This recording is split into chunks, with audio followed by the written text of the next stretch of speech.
Olá, turminha do quarto ano, tudo bem? Vamos voltar agora para o nosso segundo vídeo dentro deste mesmo módulo, né? O ímã, o magnetismo e a bússola, tá? Parte 2. E nós vamos falar um pouquinho sobre esta questão de atração e repulsão. Então, vejam bem, quando a gente tem, ó, nós temos quatro imagens, tá? De posicionamento de ímãs, tá? Dois ímãs colocados próximos. Só que aí nós temos lá, ó, a aproximação, né, do polo sul com o polo norte, polos diferentes, qual que é a força que vai ocorrer ali? Vai ter uma atração ou uma repulsão? Ou seja, eu vou atrair ou eu vou repelir? Quando a gente trabalha com polos diferentes, nós vamos ter uma atração. Então, eu vou marcar o meu X aqui, né? Agora olhando no de baixo, quando eu tenho dois polos do mesmo, que são iguais, pode ser o polo sul, polo norte com polo norte, nós vamos ter então uma força, né, de repulsão. Então, neste caso, vai o que? Repelir, e aqui em cima também vai repelir, porque nós estamos trabalhando com polos iguais. E novamente, quando a gente tem polos diferentes, né, polo norte e polo sul, a força que vai ter ali é uma força de atração. Então é isso que vocês precisam sempre lembrar. Polos com polos iguais, a gente repele, a gente afasta, e polos diferentes a gente atrai, existe uma força de atração entre eles, tá bom?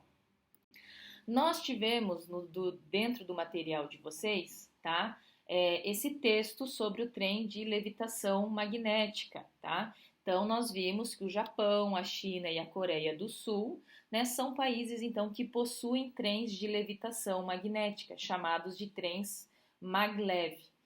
Esses modelos de trens usam grandes ímãs na parte inferior para flutuar alguns centímetros acima dos trilhos magnéticos. Então ele está falando o seguinte, né, que eles usam grandes ímãs, tá? Ou seja, aqui, ó, né, grandes ímãs, tanto aqui, tá, quanto aqui embaixo no trilho. Então, como não tocam o solo, porque ele é de levitação, né? Ou seja, levitar, erguem-se acima do solo sem sustentação visível, né? Ou seja, não há atrito. Então, como não tocam no solo, esses trens atingem grandes velocidades, chegando a aproximadamente 600 km por hora. O trem maglev usa o princípio de atração e repulsão que se cria entre dois campos magnéticos.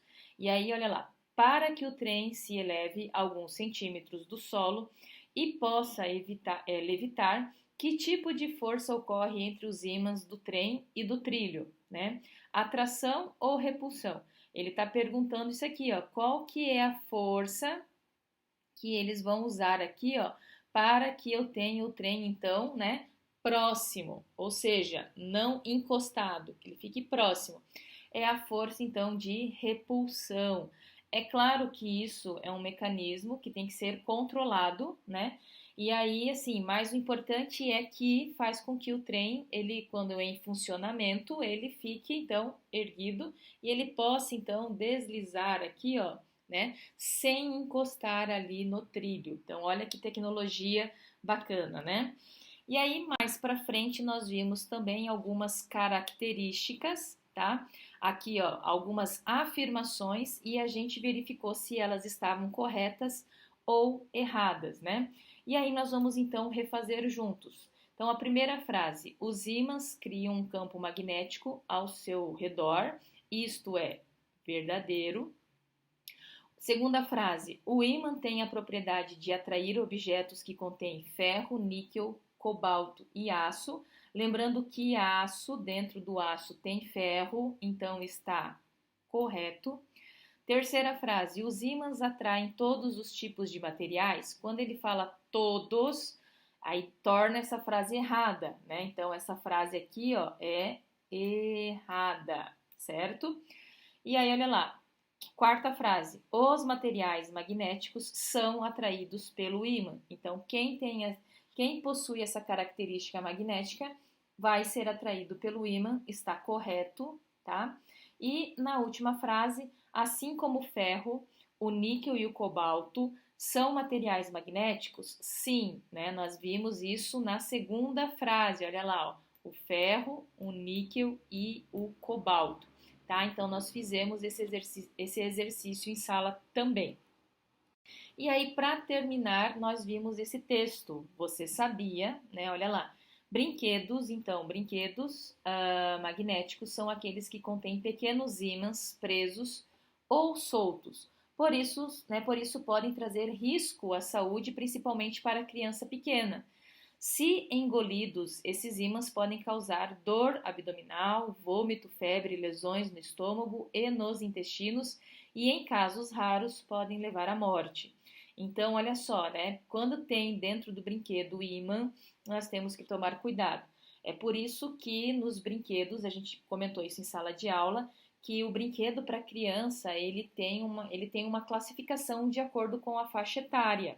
E sempre que a gente vai dar um brinquedo para uma criança, a gente tem que saber se aquela criança está dentro dessa faixa etária, porque pode conter peças pequenas e aquela criança pode estar naquela fase de estar colocando objetos na boca.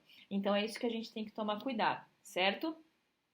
Então o que eu queria falar com vocês para esse segundo vídeo era até aqui e vou aguardar vocês no próximo, tá? Que é o nosso terceiro e último vídeo, ok? Tchau, tchau, pessoal!